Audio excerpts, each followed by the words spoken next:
In this video, we are going over 3 standard maths questions. One on composite functions, another one on trigonometry, and a third one on integration. This is a 5 marks question. Find the inverse of fx and the composite function f of g of 7. You get 2 marks from the inverse and 3 marks from the composite. The first mark comes from explaining that you need to interchange x and y, and the second mark comes from making y the subject again. The inverse of f is x over 5.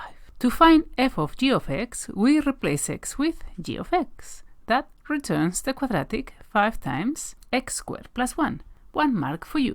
The other 2 marks come from replacing x with 7 correctly. We obtain f of g of 7 equals 250.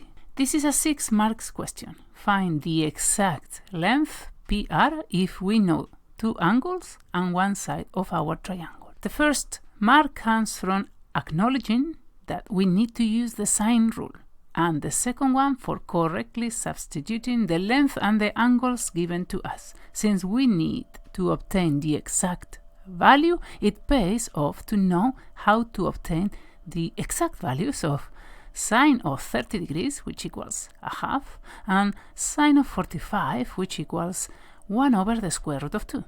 Correct working deserves the 5th mark, and the correct answer, the 6th one.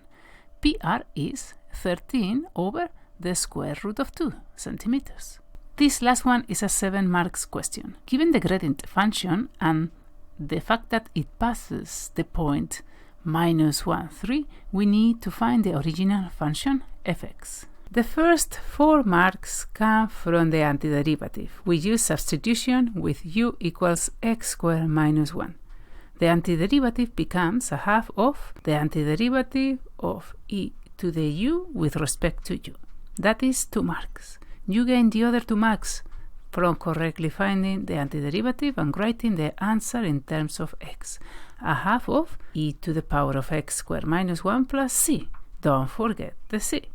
The second part is worth the remaining 3 marks. Since we know that f of minus 1 equals 3, substituting x equals negative 1 into the expression for the antiderivative, we obtain a half plus c equals 3. c must be 2.5. So the original function is a half of e to the power of x squared minus 1 plus 2.5.